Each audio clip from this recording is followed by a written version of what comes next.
nos estará acompañando la magistrada del Tribunal Electoral de la Ciudad de México, presidenta del Comité de Género y Derechos Humanos.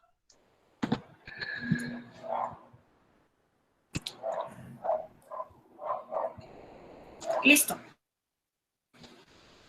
Muchas gracias. Pues muy buenas tardes. La verdad es que agradezco la invitación del colectivo Juvenil Sociedad Interdisciplinaria 10 México por conducto de Verónica Zavala y por supuesto a todo el equipo. Quiero felicitarles también por este tipo de iniciativas que sin duda son tan importantes y necesarias para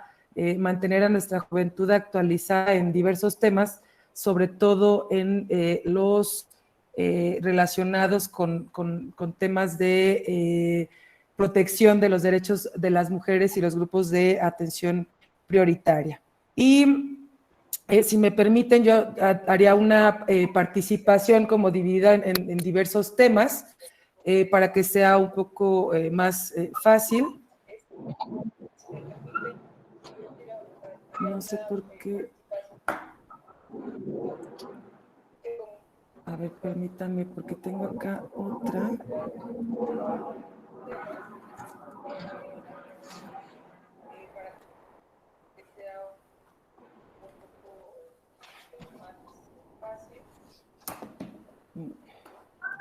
Bueno, aquí Gaby me va a hacer favor de ir siguiendo un poco lo que les voy a ir platicando. Iniciaríamos con una breve introducción a la violencia propiamente contra las mujeres antes de entrar ya a la Convención Belém do Pará, que es la que el día de hoy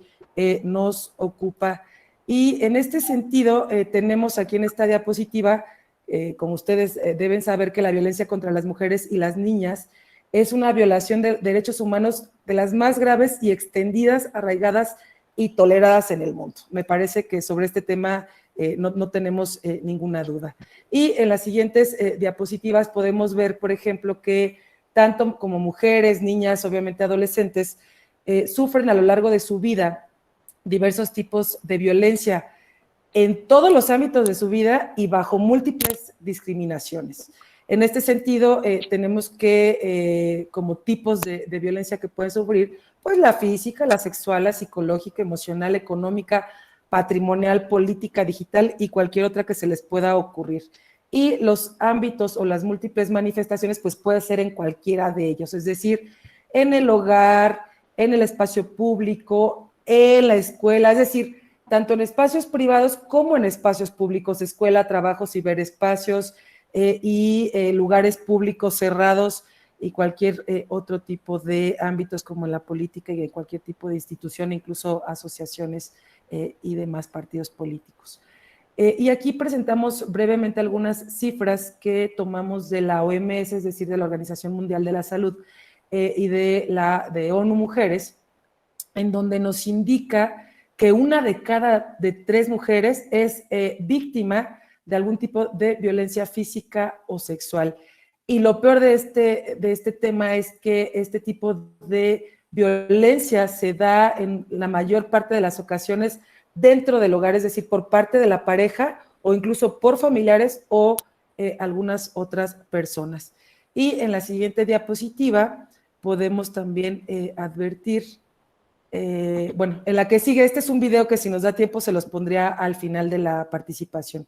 Aquí en esta diapositiva vemos que en México al menos 6 de cada 10 mujeres mexicanas ha enfrentado un incidente de violencia. Y esto es de verdad muy preocupante porque, como vemos aquí este porcentaje, el 41.3% de las mujeres ha sido víctima o casi va a ser víctima de violencia, de algún tipo de violencia. En estos casos, en este porcentaje, estamos haciendo alusión a la violencia sexual y 9 de cada 10 mujeres son asesinadas al día. Es decir, tenemos un porcentaje sumamente alto de violencia contra las mujeres en México por el solo hecho de ser mujeres. Y esto es lo grave y lo delicado del tema. Y bajo este contexto, revelar, como lo indica la diapositiva, y combatir este tipo de violencia contra las mujeres, pues es vital y de suma importancia para lograr garantizar los derechos humanos y libertades fundamentales de las mujeres en nuestro país. En este sentido, cabe destacar que en México existen diferentes ordenamientos internacionales suscritos, evidentemente, por el Estado mexicano en materia de derechos de las mujeres. Y uno de ellos es precisamente la convención, la que sigue, por favor, la convención Belém do Pará, que es la Convención Interamericana para prevenir, sancionar y erradicar la violencia contra la mujer, pero mejor conocida como Belém do Pará. En este sentido, pues, ¿qué les comentaría de esta convención a manera de introducción? Esta convención se insertó al Sistema Interamericano de Derechos Humanos con la convicción de que la eliminación de la violencia contra las mujeres sea una condición indispensable para nuestro desarrollo individual y social y nuestra plena e igualitaria participación en todas las esferas de la vida, es decir, tanto en lo público como en lo privado. Y con ello se plasmó el compromiso de los estados de condenar todas las formas de violencia contra la mujer y de adoptar medidas de todo tipo, es decir, legislativas, jurídicas, programáticas, presupuestales y sociales encaminadas a su protección y atención. De ahí que, al ser un compromiso de los estados, esta convención admite la responsabilidad de todas las naciones que forman parte de ella o que la han ratificado, la responsabilidad de los estados en la comisión de delitos en contra de la mujer y, desde luego, la intervención en la solución y erradicación de los mismos. Tenemos que enfatizar también como precedente otra convención que también es muy importante, que está, al menos desde la década de los 70, se aprobó también de manera unánime, que es la Convención sobre la Eliminación de todas las formas de discriminación contra la mujer, conocida como la CEDAW, y que seguramente también ya han escuchado hablar mucho de ella. Esta fue aprobada, les decía, por unanimidad por la Asamblea General de las Naciones Unidas el 18 de diciembre de 1979 y entró en vigor en 1981, en el que miles de mujeres de agrupaciones y estudiosas de todo el mundo se han movilizado desde diferentes ámbitos para ejercer presión o lograr ejercer cierta presión sobre los gobiernos. Y en este sentido, ha dicho Marcela Lagarde que la perspectiva de género no se puede disociar de la condición marginal que viven las mujeres y, en consecuencia, de su ser en el mundo, un ser ligado a la permanente lucha por sus derechos. Es decir, a las mujeres nos ha tocado estar constantemente luchando por nuestros derechos, ya que no han sido reconocidos en igualdad de condiciones que los derechos de los hombres. Y por eso, o de ahí, la necesidad de que los estados parte firmen este tipo de tratados internacionales y de convenciones para proteger los derechos de las mujeres. Esta convención que hoy nos ocupa, la Convención Belém do Pará,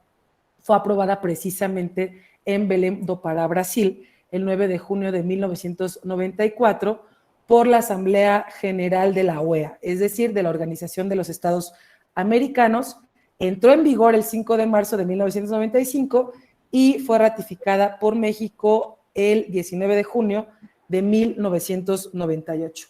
Durante los últimos 26 años más o menos de vigencia de esta convención, se han logrado importantes avances en materia de igualdad de género. Sin embargo, la violencia de género sigue siendo un desafío para la mayoría de los países, presentándose en problemas graves, además, como feminicidios, violencia política, violencia sexual, violencia económica, discriminación laboral y cualquier otro tipo de discriminación o violencia hacia las mujeres. Después de esta breve introducción propiamente de la convención, ahora hablaremos un tanto del proceso de construcción de la propia convención y lo que caracteriza a la propia Convención Belém do Pará a través del tiempo. Y para eso tenemos aquí dos diapositivas, me parece fáciles de ver y muy textuales, acorde a los años que les iremos platicando. En 1923, durante la quinta Conferencia Internacional Americana de la entonces Unión Panamericana de Naciones, que es el antecedente de la OEA, celebrada en Santiago de Chile, se resolvió recomendar al Consejo Directivo de la Unión Panamericana que incluyera en el programa de futuras conferencias un estudio de las formas de abolir las incapacidades constitucionales, y así se les denominó, de las incapacidades constitucionales y legales en razón del sexo, a fin de que se lograra obtener para las mujeres los mismos derechos civiles y políticos que siempre han disfrutado los hombres. También se recomendó a cada una de las repúblicas americanas la preparación de una memoria sobre la situación de la mujer ante la Constitución y las leyes y sobre el desarrollo de la educación y cultura femenina en sus respectivos países. En 1928, durante la sexta conferencia,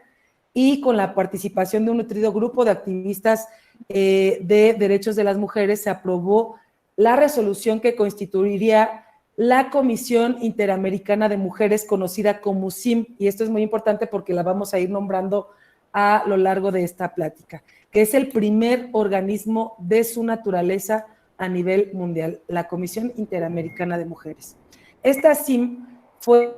la encargada de preparar la información jurídica y de cualquier otra naturaleza que se considera conveniente para abordar de ahí en adelante el estudio de la igualdad civil y política de la mujer en el continente. Y así nace el primer organismo intergubernamental dirigido a velar de manera específica por los derechos de las mujeres de la región, con el propósito particular de facilitar el reconocimiento pleno de los derechos civiles y políticos de las mujeres. Y para ello, la CIM se planteó como primer desafío presentar para su aprobación durante esta sexta conferencia un proyecto de tratado sobre igualdad de derechos entre mujeres y varones. Y en ese mismo año, Doris Stevens, quien fue la primera presidenta de la CIM, reivindicaba por primera vez el carácter de derechos humanos, de los derechos de las mujeres, señalando en su discurso inaugural de manera expresa: las mujeres no queremos más leyes escritas para nuestro bien y sin nuestro consentimiento. Debemos tener derecho de regir nuestros propios destinos junto a ustedes. Pedimos que se nos devuelvan nuestros derechos que nos han sido usurpados. Son nuestros derechos humanos. Y esta reflexión de Steven me parece fundamental porque, como ustedes saben o como han visto, es sumamente importante que las mujeres participemos de manera directa en la creación y la revisión de leyes, porque como un hombre va a hablar, por ejemplo, de lactancia, si, pues evidentemente por un tema biológico no va a lactar nunca en su vida, lactan las mujeres. Entonces, este tipo de temas específicos de protección de los derechos de las mujeres, pues es totalmente importante que las mujeres formen parte y puedan dialogar y reflexionar sobre los temas o los derechos que a ellas mismas les afligen a lo largo de su vida y de la historia, y en temas evidentemente biológicos también. Así, el posterior reconocimiento internacional de los derechos de las mujeres como derechos humanos ha estado marcado por una larga e importante lucha de avances y logros, pero también de importantes brechas entre los reconocimientos formales y su vigencia plena. Es decir, una cosa es que los derechos estén plasmados en la Constitución, en las leyes, en los tratados, y otra que realmente se puedan proteger esos derechos ya en la vida cotidiana. Una cosa es que estén y otra que los podamos proteger ya en la práctica. Si bien, en este sentido, ya la Declaración Universal de Derechos Humanos de la ONU de 1948 reconocía la igualdad de derechos entre hombres y mujeres, de hecho, desde el discurso de Steven, que estábamos platicando, de 1928, no volvió a haber un reconocimiento expreso internacional sobre el carácter de derechos humanos que tienen los derechos humanos específicos de las mujeres, hasta 1993. Imagínense estas décadas en las que no fueron reconocidos ciertos o diversos derechos inherentes a la naturaleza humana de las mujeres, evidentemente. Y esto fue en 1993 cuando tuvo lugar la Conferencia Mundial de Viena sobre Derechos Humanos. Durante esta larga trayectoria, la CIM ha tratado de participar de manera activa en la consecución de estos logros a nivel regional a través de su asamblea o de la asamblea de delegadas, cuyos trabajos derivaron, entre otras acciones, en la aprobación de la Convención sobre Nacionalidad de la Mujer, que garantizaba que no hubiera distinción alguna por motivos de sexo en materia de nacionalidad. Que, como ustedes saben, este fue un motivo por el que las mujeres realmente en México no podían votar, no porque les estuvieran propiamente negados estos derechos a las mujeres, porque nunca hubo ninguna prohibición expresa en la Constitución ni de 1853 ni de 1917, sino que más bien se hace una interpretación del tema de nacionalidad entre mujeres y hombres. Y entonces directamente la Constitución reconocía que los varones o quien tuviera la nacionalidad, pues podía votar, y la nacionalidad de nuestra Constitución únicamente se la reconocía a los varones, no hacia las mujeres. En 1938, la CIM aprueba la Declaración de Lima a favor de los derechos de las mujeres, que señala que la mujer tiene derecho a igual tratamiento que el hombre, gozar de igualdad en el orden civil, las más amplias oportunidades y protección en el trabajo y el más amplio amparo como madre. Igualmente, durante ese año, es decir, en 1938, 4 estados suscribieron el Tratado de Igualdad de Derechos entre hombres y mujeres, sembrando así el germen de la igualdad jurídica en la región. A su vez, se encarga a la CIM la preparación de informes permanentes sobre todos los problemas que atañen a mujeres en los 21 países que conforman la Unión Panamericana. En 1948, la CIM logra que se suscriba la Convención Interamericana sobre la concesión de derechos políticos para la mujer, la cual establece que el derecho al voto y a ser elegidas no deberá ser restringido por razones de sexo. De manera paralela, se suscribe la Convención Interamericana sobre la concesión de los derechos civiles para la mujer, mediante la cual los estados americanos convienen en otorgar a las mujeres los mismos derechos civiles de los que goza el hombre. En la década ya de los 80 se marcó para la CIM una nueva etapa en su labor de lucha por la dignidad de las mujeres. A través de sus informes se va evidenciando que uno de los problemas más graves y que ha afectado de manera directa la vida de las mujeres era el problema de la violencia y sus múltiples manifestaciones, que ya al inicio platicábamos de algunas de estas manifestaciones, que es un problema de escala mundial que en la región americana presenta al día de hoy, desgraciadamente, amplios ejemplos. De ahí que en 1990 la CIM redactara y aprobara la Declaración sobre la Erradicación de la Violencia contra la Mujer. En 1991 se aprueba durante la Asamblea General de la OEA la Resolución sobre Protección de la Mujer contra la Violencia, que da paso en 1992 al anteproyecto de Convención Interamericana para luchar contra la violencia de género. Y en el mismo año se convoca en Caracas, Venezuela, una reunión de expertas para evaluar la viabilidad de una Convención Interamericana sobre Violencia. En 1994, la CIM aprueba el proyecto de Convención sobre Violencia y Mujer y lo eleva a la Asamblea General de la OEA, reunida en Belém do Pará, Brasil. Ahí se adopta, como lo platicábamos al inicio, la así denominada Convención Interamericana para prevenir, sancionar y erradicar la violencia contra la mujer, o Convención Belém do Pará. En la actualidad es la Convención Interamericana que cuenta con mayor número de ratificaciones en la región, cuenta con 32 estados parte, exceptuando Canadá, Cuba y Estados Unidos. Y de acuerdo a esta convención, la CIM es el órgano encargado de recibir los informes presentados por los estados sobre el cumplimiento de las obligaciones derivadas de la convención, así como sobre los obstáculos que se observen en la aplicación de las mismas y los factores que contribuyen a la violencia contra la mujer. Igualmente se establece la posibilidad de que los estados parte y la CIM soliciten a la Corte Interamericana de Derechos Humanos su opinión consultiva sobre la interpretación de esta convención. Esta convención además rompe con un importante paradigma de derechos humanos que ya había sido puesto en cuestión en el ámbito de la ONU por la CEDAW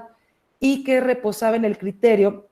según el cual la garantía y respeto de los derechos humanos recaía principalmente en el Estado y en razón de ello solo el Estado era responsable por su transición y me parece que este es un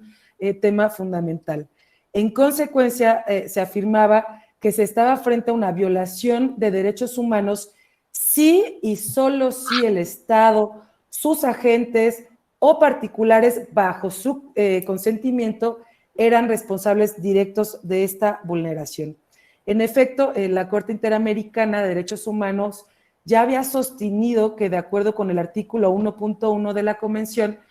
los estados estaban obligados a respetar y garantizar los derechos humanos reconocidos en ella. La responsabilidad internacional del Estado se funda en actos u omisiones de cualquier poder u órgano de este, independientemente de su jerarquía, que violaran la Convención Americana.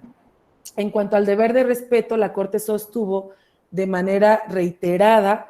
que la primera obligación asumida por los estados partes en los términos del citado artículo era respetar los derechos y libertades reconocidos en la Convención. Así, en la protección de los derechos humanos está necesariamente comprendida la noción de la restricción del ejercicio al poder estatal. Y a partir de esta doctrina que les digo que es sumamente relevante durante los derechos humanos de niñas, adolescentes y mujeres en ámbitos diferentes en sus relaciones con el Estado, no fueron reconocidos como derechos humanos, toda vez que aquello que ocurriese en el espacio privado era considerado como competencia de otras ramas del derecho y que le competía, por ejemplo, al derecho familiar o al derecho civil, regularlo en tanto y cuanto eran relaciones entre particulares. Así, la Convención de Belém do Pará puso bajo la lupa del derecho internacional de los derechos humanos la realidad que enfrentaban las mujeres a diario en la región, adoptando como nuevo paradigma de los derechos humanos y en especial de los derechos humanos de las mujeres, que lo privado es público y en consecuencia le corresponde al Estado asumir el deber indelegable de prevenir, erradicar y sancionar los hechos de la vida de las mujeres, tanto en las esferas públicas como en las esferas privadas. Y como lo señala la Convención Interamericana de Derechos Humanos, la Convención Belém do Pará es el reflejo de una preocupación uniforme a lo largo de la seriedad y gravedad del problema de la discriminación histórica contra las mujeres y su vínculo con la violencia contra las mujeres, de donde se deriva la apremiante necesidad de adoptar estrategias públicas y comprensivas para poder prevenirla, sancionarla y erradicarla. Como parte de estas estrategias, la Convención ha desarrollado un nuevo marco teórico de protección de las mujeres en la región, recogiendo el criterio sostenido por el Comité contra todas las formas de discriminación de la mujer, la CEDAW, el cual desde 1992 estableció que los estados también pueden ser responsables de actos privados si no adoptan medidas con la diligencia debida para impedir la violación de los derechos o para investigar y castigar los actos de violencia e indemnizar a las víctimas. Y entre los fundamentos de la Convención está el reconocer la violencia contra las mujeres como producto de la discriminación y desigualdad histórica entre hombres y mujeres, es decir, de las relaciones desiguales entre los sexos. Y es el primer tratado que reconoce que la violencia en contra de las mujeres es una violación de derechos humanos y donde se reconoce una vida libre de violencia, tanto en el ámbito público como en el privado, como derecho humano. En su artículo 4 especifica que las mujeres tienen derecho al reconocimiento, goce, ejercicio y protección de todos los derechos humanos y a las libertades consagradas por los instrumentos regionales e internacionales sobre derechos humanos. Así, los derechos reconocidos por la Convención comprenden, entre otros, el derecho a que se respete la vida, la integridad física, psíquica y moral, la libertad y la seguridad personales, no ser sometidas a torturas, la dignidad inherente a su persona y que se proteja a su familia, la igualdad de protección ante la ley y de la ley, contar con un recurso sencillo, rápido ante los tribunales competentes que les ampare contra actos que violen sus derechos, la libertad de asociación, la libertad de profesar la religión y las creencias propias dentro de la ley, tener igualdad de acceso a las funciones públicas de su país y a participar en los asuntos públicos, incluyendo la toma de decisiones. Asimismo,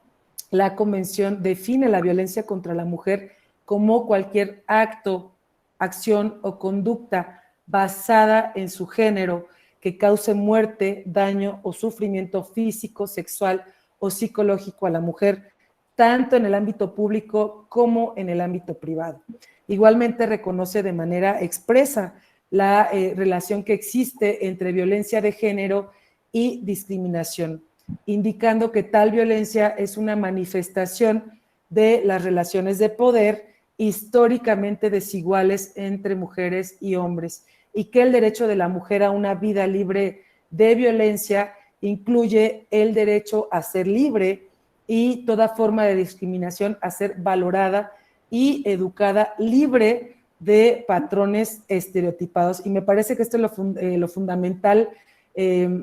lo que hemos visto a lo largo de la historia. Lo principal es romper con estos patrones, con esta ideología machista o paternalista en la que hemos sido creadas, porque hasta que no cambiemos nuestra forma de pensar o nuestras costumbres en torno a los derechos de las mujeres, difícilmente vamos a lograr cambiar al 100% estas ideologías, estos patrones. Por otro lado, la Convención reconoce que la violencia afecta a las mujeres por múltiples vías, impidiéndoles el ejercicio de otros derechos fundamentales, civiles y políticos, como derechos económicos, sociales y culturales, y dispone además que los estados parte actúen con la debida diligencia para prevenir, investigar y sancionar la violencia contra la mujer en caso de que ocurra dentro del hogar o la comunidad y perpetrada por personas individuales o en la esfera pública y por agentes estatales. Es decir, por cualquier persona, órgano, institución, en cualquier ámbito, ya sea de la vida privada o de la vida pública, y esto realmente ha sido un gran avance. También es muy interesante que la Convención considera como base 3 formas de violencia: física, sexual y psicológica, y avanza en describir el tipo de circunstancia en el que puede ocurrir dentro de la familia, que es lo que platicábamos un poco, o unidad doméstica, o en cualquier otra relación interpersonal, en la comunidad, y que sea perpetrada por cualquier persona y que comprende, entre otros, la violación, abuso sexual, tortura, trata de personas, prostitución forzada, secuestro y acoso sexual en el lugar del trabajo, así como en instituciones educativas, establecimientos de salud o cualquier otro lugar, y finalmente que sea perpetrada o tolerada por el Estado o sus agentes donde quiera que ocurra cualquier tipo de violencia. Otra de sus grandes contribuciones son las leyes que emergieron en la década de los 90 en Latinoamérica, tales como las denominadas leyes de primera generación, que están centradas en la violencia doméstica o intrafamiliar, que para la época representan un gran avance, ya que se lograba visibilizar por primera vez la violencia de pareja y hacía efectiva la máxima del feminismo: lo privado es político o lo personal es público. Durante esos años se diseñaron diversos planes, programas, y surgieron los primeros servicios de atención operados generalmente por la sociedad civil, con centros de atención y refugios confidenciales de protección y se articularon metodologías de intervención que maduraron y dieron frutos una década después. A partir así del año 2000 se inició con el etiquetamiento de fondos públicos destinados a la operación de servicios. También emergieron las primeras políticas públicas y se implementaron planes de acción y atención y prevención de las violencias. Unos años más tarde se logró avanzar hacia la segunda generación de leyes de violencia contra las mujeres. Y estas dieron cuenta de que el lenguaje, los objetivos y el andamiaje estructural que ofrecía la Convención había por fin permeado en feministas, funcionarias, legisladoras y académicas. Las leyes de segunda generación fueron mucho más apegadas a lo establecido en la Convención y se destaca México la denominada, o en México la denominada Ley de Acceso de las Mujeres a una Vida Libre de Violencia de 2007, por su excelente traducción del espíritu de la Convención Belém do Pará a la normativa que debe inspirar a un país para lograr generar políticas públicas, planes y programas, considerando, por supuesto, los aportes que da la propia sociedad civil organizada y los 3 poderes de gobierno, así como de diversas empresas de comunicación. Se logró impulsar con tenacidad la transversalización de la perspectiva de género, los presupuestos y su institucionalización en las funciones públicas. Así, en la primera década del siglo se gestaron las instituciones para la igualdad de género, el adelanto de las mujeres, y surgieron además en América Latina instituciones específicas para atender situaciones sociales que afectan a mujeres y a niñas. También en esta época se instalaron diversos servicios de atención a la violencia contra las mujeres y niñas, líneas telefónicas especializadas de apoyo y de emergencia o fiscalía especiales en los gobiernos locales y nacionales, que incluso ahora es mucho más fácil que podamos estar difundiendo en las redes sociales, es decir, a través de Twitter, Facebook, Instagram y demás, se logra que ya en mayor medida y mayor número de mujeres y hombres conozcan este tipo de servicios de atención para lograr erradicar y apoyar a las mujeres que sufren algún tipo de violencia. También, por su parte, la sociedad civil organizada consolidó sus servicios en esos años y se formaron redes y alianzas de centros y refugios de protección. Se creció no solo en capacidad instalada, sino que hubo un impulso al desarrollo de metodologías, modelos y manuales que contribuyen a homogeneizar estos procedimientos. Sin embargo, la implementación de este tratado en las legislaciones nacionales de primera generación tuvo un efecto particular. Por ejemplo, luego de adoptada la convención, de manera casi inmediata, la mayoría de los estados que no tenían ningún texto legislativo de esa naturaleza sancionaron leyes de protección donde el bien tutelado era la familia y la mujer. Sin embargo, esta buena acogida de la convención al poco tiempo se fue evidenciando insuficiente, y esto en la medida de que los estados tendían a proteger más a la familia como institución que a las mujeres como sujetas del derecho a vivir en un mundo libre de violencia, es decir, protegían un bien jurídico distinto al propuesto y desarrollado por la convención. En este sentido, los distintos diagnósticos no se hicieron esperar y se empezó a evidenciar que una de las consecuencias poco alentadoras de la entrada en vigor de la convención fue que la misma se trató como una meta y no como un punto de partida, y que luego eso sigue pasando en las leyes que recientemente se han aprobado en materia de erradicación de la violencia y en materia de paridad, por ejemplo. También en varias ocasiones señaló la CIM en un estudio que hizo en 2012 de violencia en las Américas, tras la ratificación de la convención, que los gobiernos no tomaron medidas concretas y sostenidas a fin de asegurar su total cumplimiento. De ahí que se empezara a revisar esta primera generación de leyes que protegían el bien jurídico de la familia, buscando su trascendencia, reformas, planes y proyectos de políticas públicas dirigidos a la protección efectiva del derecho de las mujeres a vivir en un mundo libre de violencia. Y las leyes de segunda generación, como lo mencionamos, se caracterizan por eliminar o dejar en segundo plano el concepto de violencia intrafamiliar y despenalizar las agresiones donde el sujeto pasivo fuese distinto a las mujeres, adolescentes y niñas, mientras que se habla de violencia contra las mujeres, no solo en el ámbito familiar, sino en cualquier ámbito, ya sea público como privado, tal como lo establece la Convención. Y otro elemento que las caracteriza es que se definen o dan pie a la creación de tipos penales directamente relacionados con otros tipos de violencia, como la que se ejerce contra las mujeres en razón de género, en las esferas política, económica o digital, y definen qué se entiende por cada una de estas.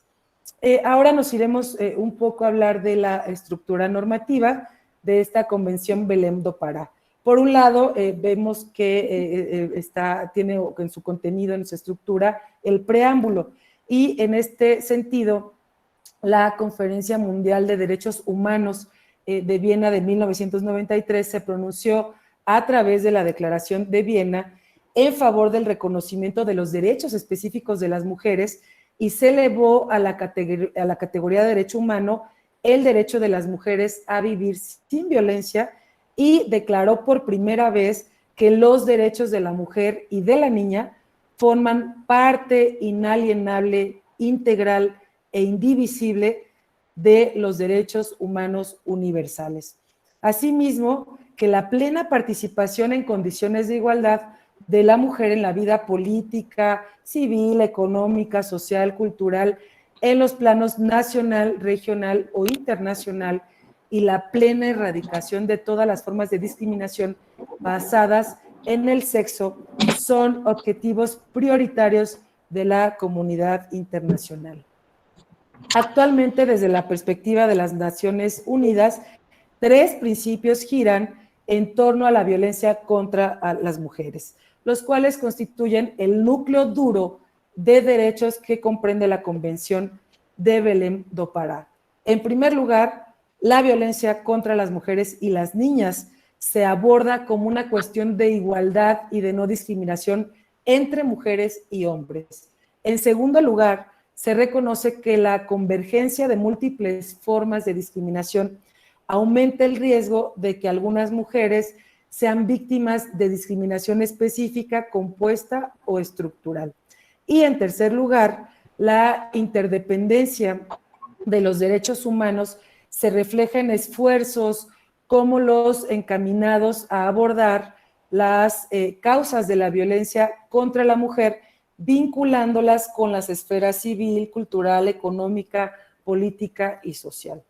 Ahora nos vamos al primer capítulo, que contiene la definición y el ámbito de aplicación de esta convención. Y en esencia se establece un concepto amplio de violencia que abarca todas las formas de violencia dirigidas contra las mujeres por el solo hecho de ser mujeres o que afecta a las mujeres de manera desproporcionada. Esta violencia es una forma de discriminación que impide más bien total o parcialmente a la mujer gozar de sus derechos humanos y libertades fundamentales. La definición parte de que la violencia contra las mujeres es uno de los mecanismos sociales principales por los que se forza a la mujer a una situación de subordinación respecto del hombre. De ahí que algunas mujeres, por sus condiciones particulares y contextuales, son particularmente vulnerables o más vulnerables a la violencia. La Corte Interamericana de Derechos Humanos ha interpretado que no toda violación, y también aquí, ojo, no toda violación de un derecho cometida en perjuicio de una mujer conlleva necesariamente una violación de las disposiciones de la Convención Belém do Pará. Para tener por infringido dicho instrumento, el tribunal, basado en el artículo 1, estableció que se requiere que la violación esté basada en razones de género y eventualmente enmarcada dentro de un reconocido contexto de violencia contra las mujeres. Esto alude a estereotipos de género que se refieren a una preconcepción de atributos o características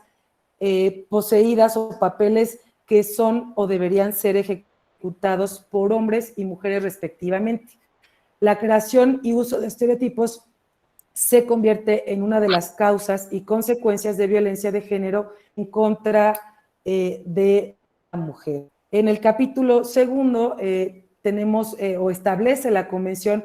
todos los derechos protegidos, es decir, todos los derechos que protege la mujer, y aquí se van a ir viendo en las diapositivas como a grandes rasgos, yo les voy haciendo comentarios. La violencia contra las mujeres tiene sus raíces en la desigualdad y la discriminación contra ellas, tanto en la esfera privada como en la esfera pública. La violencia de género, incluyendo los asesinatos, los secuestros, las desapariciones y las situaciones de violencia doméstica e intrafamiliar, no se trata de casos aislados,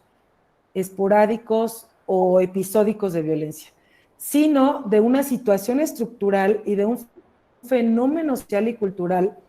enraizado en las costumbres y mentalidades, y que estas situaciones de violencia están fundadas en una cultura de violencia y discriminación basada en el género, y que es lo que comentábamos al inicio de la plática, que este ha sido un tema histórico de ideologías al habernos criado, por decirlo así, en un mundo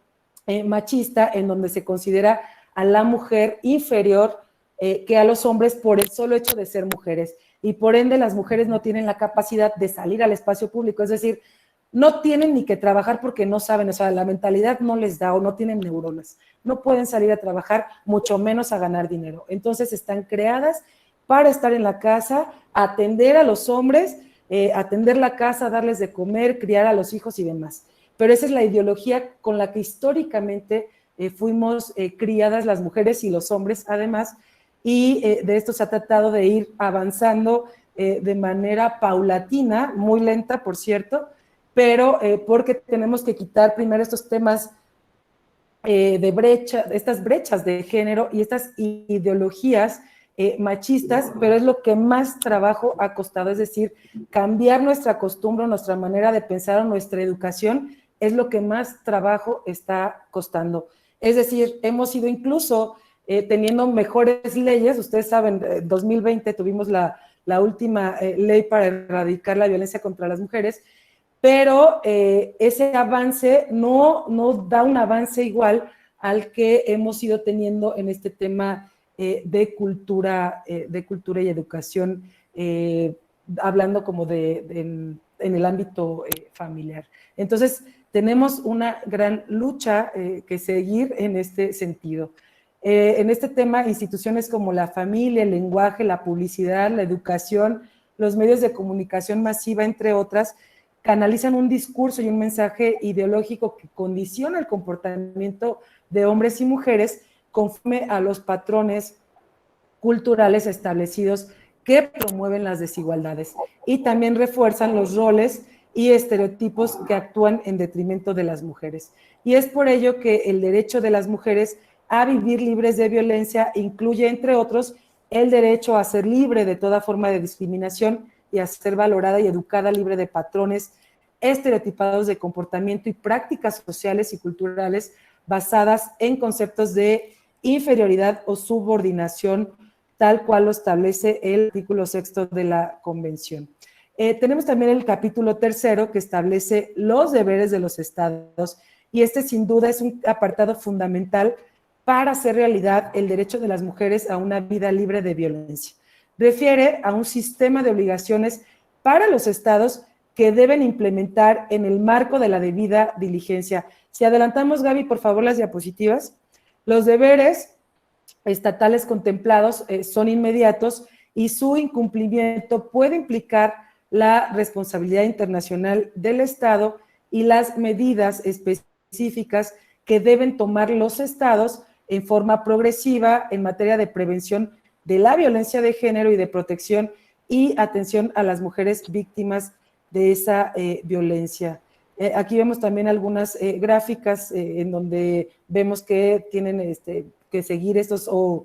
la responsabilidad de cumplir estos artículos y demás responsabilidades de los estados que se materializa en el cumplimiento de los deberes convencionales de respetar los derechos y libertades reconocidos por la Convención y, por supuesto, de garantizar el libre y pleno ejercicio de esos derechos a toda persona sujeta a su jurisdicción. El capítulo 4, referente a los mecanismos interamericanos de protección, en principio, el tratado encomienda la tarea de supervisar la implementación de la Convención a la CIM. No obstante, en 2004 se crea el mecanismo de seguimiento de la Convención Belém do Pará a la MESECBI como respuesta a la necesidad expresada por los estados parte de tener un mecanismo eficiente y próximo para dar seguimiento a la situación de las mujeres y al cumplimiento de las obligaciones derivadas de la Convención. El MESECBI es así una herramienta de seguimiento y estructuración de las medidas derivadas de la Convención que amplía el propósito del artículo 10, según el cual los estados darán cuenta del cumplimiento de las obligaciones derivadas del tratado. Y este mecanismo tiene dos componentes fundamentales. Por un lado, la Conferencia de los Estados Parte y por el otro lado, el Comité de Expertas. La MESECBI funciona por rondas de evaluación multilateral y se incluyen dos fases distintas de evaluación además. De aquí me iría al seguimiento, porque durante el cual el CEBI indaga sobre la implementación de sus recomendaciones específicas en el cumplimiento de las obligaciones que son indelegables a los estados para garantizar por todos los medios sin dilaciones las acciones y las políticas orientadas a prevenir,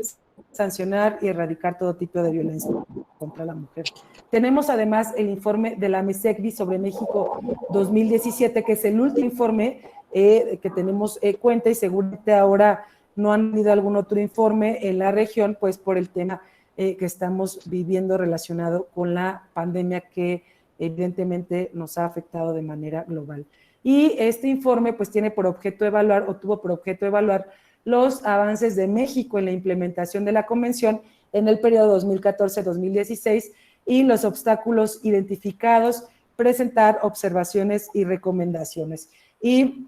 rápidamente les diría, este informe precisó que México tuvo ciertos adelantos en cuanto a la creación y armonización de la legislación federal y local en materia de acceso de las mujeres a una vida libre de violencia, así como en materia de igualdad entre mujeres y hombres. Y entre los temas evaluados y que fueron objeto de recomendaciones, se registraron, por mencionar algunos, en cuanto a la trata de mujeres y niñas, prostitución forzada y abuso sexual. En cuanto a este último tema, se descubrió, aplicando la perspectiva de género, que las 32 entidades federativas identifican el abuso sexual como delito.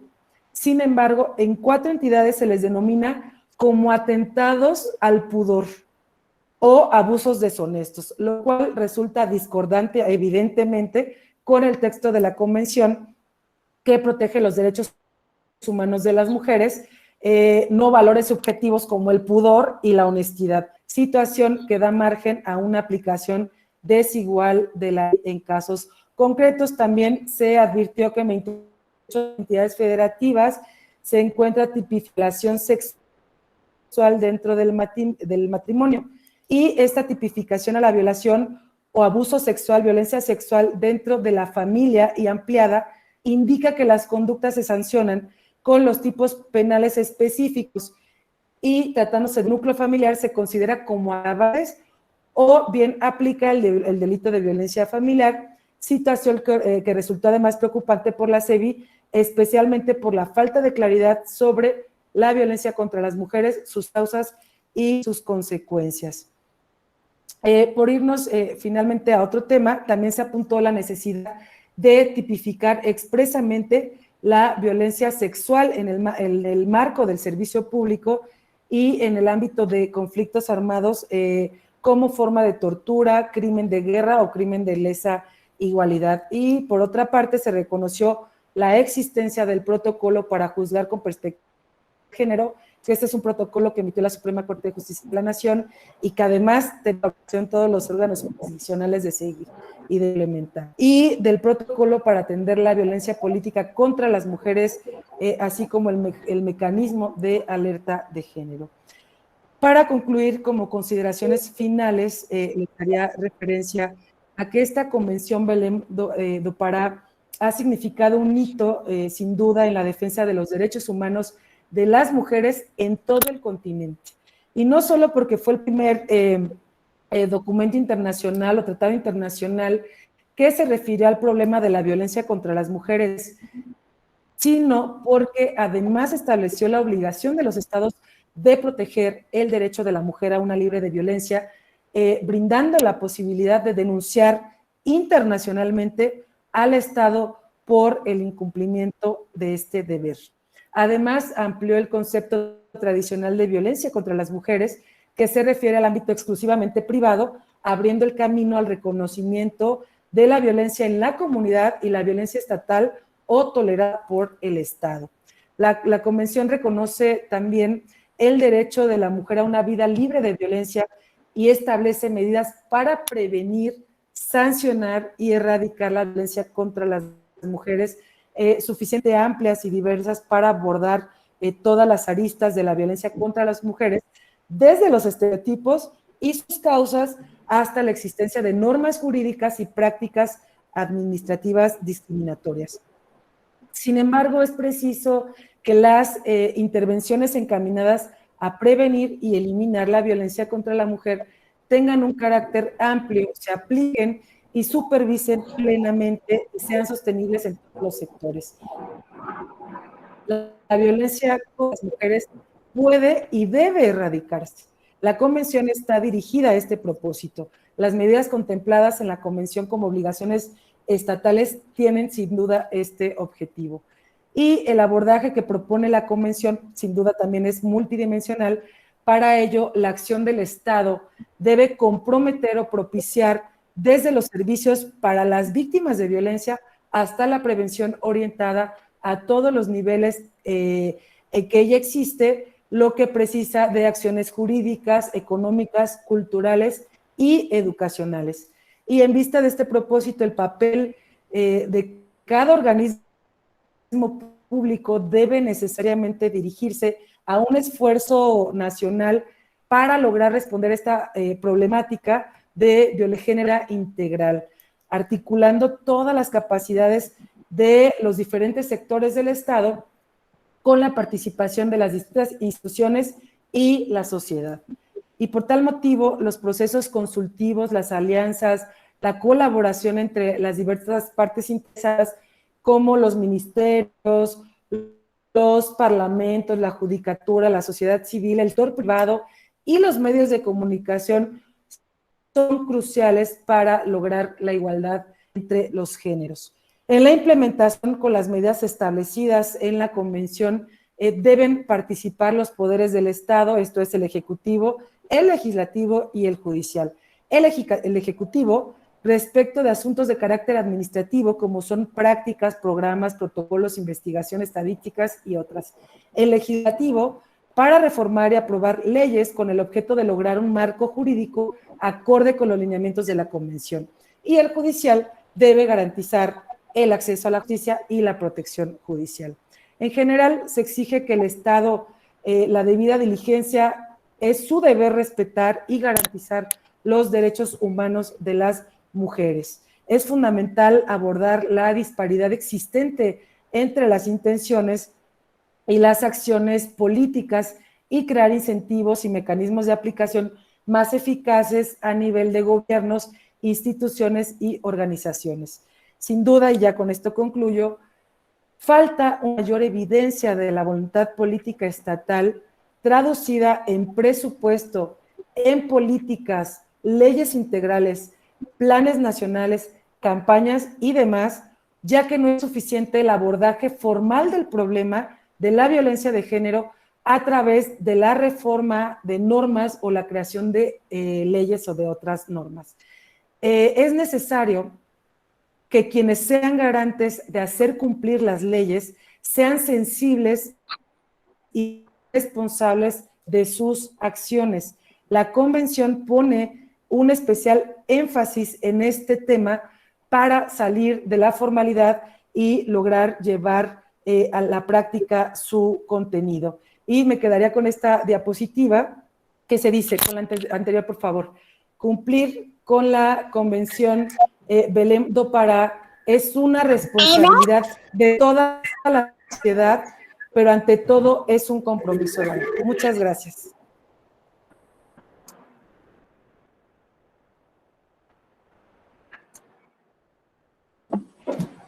Magistrada, una gran ponencia, le agradecemos mucho por parte de la Sociedad Interdisciplinaria por México el que haya aceptado la invitación y que nos haya acompañado el día de hoy. Y bueno, para finalizar, tenemos otro comentario de Eric Eduardo Cáceres. De antemano le agradece su tiempo por esta gran conferencia. Dice, no cabe duda que la protección del derecho de las mujeres sigue siendo un punto que queda pendiente en mucho de la legislación aplicable en la vida laboral y en la vida personal. Ojalá existieran capacitaciones por parte de nuestras autoridades para que impacten en nuestra vida diaria en todo ámbito. Muchas gracias también por el comentario. Sin duda, me parece que sí, efectivamente, nos sigue faltando mucho por hacer. Como veíamos, sí hemos logrado avanzar a través del tiempo, a través de las políticas, de las leyes, de la firma de este tipo de tratados, por lo menos, o por cuanto hace al Estado mexicano. Y cuando hemos visto también que hay alguna falta de leyes que nos pueda brindar desde el Poder Ejecutivo, las instituciones lo que hemos hecho es emitir una serie de protocolos hasta en tanto se tenga la norma correspondiente, pero esos protocolos nos ayudan a actuar de cierta manera ante la falta de esas leyes para poderlos aplicar en los casos concretos y obviamente dependiendo de la manera de que se trate. Y el tema que mencionaban al final, que me parece fundamental, el tema de la capacitación, déjenme comentarles que sí hay muchísimas capacitaciones y de hecho les sugiero que puedan estar atentos a las redes y a las páginas. Por ejemplo, la Suprema Corte de Justicia de la Nación tiene muchísimos cursos gratuitos que simplemente basta con que ustedes empiecen a buscar cursos en la página de la Suprema Corte y ya ahí los pueden descargar e incluso descargan su constancia virtual y nada más la imprimen en materia de derechos humanos y demás. También el Tribunal Electoral del Poder Judicial de la Federación, si no mal recuerdo, todos los martes publica o miércoles a través de sus redes una serie también de cursos relacionados, enfocados con la protección de los derechos de las mujeres, grupos o personas en situación de vulnerabilidad y demás, e incluso en muchos más nulidades, introducción al derecho electoral y demás cuestiones. Y también me parece que estos cursos están habilitados, cada curso para 3,000 personas, cada curso a la semana. También aquí en el Tribunal Electoral de la Ciudad de México tenemos una serie de cursos y de pláticas que se van dando a la semana. Entonces, les sugiero que puedan ustedes meterse a las páginas y a las redes de cualquier institución, incluso en materia de transparencia o en la materia que quieran, y ahí podrán, tribunales incluso de justicia administrativa, y ahí ustedes podrán ver los temas de su interés, que además son cursos gratuitos y que semana tras semana podrán encontrar. Ojalá que sí lo hagan. Muchas gracias. Nuevamente, magistrada, nuestro agradecimiento. Muchísimas gracias por haber dado una excelente ponencia. Muchos quedaron muy sorprendidos y les gustaron mucho la conferencia. Me están mandando mensajes de que fue muy la aprovecharon muchísimo y que fue muy completa. Entonces, sin más, muchísimas gracias y esperemos volver a tenerla en más conferencias con nosotros. Con todo gusto, de verdad ha sido un placer participar con ustedes y pues por supuesto que quedo a la orden. Muchas gracias y buena tarde. Gracias, excelente tarde.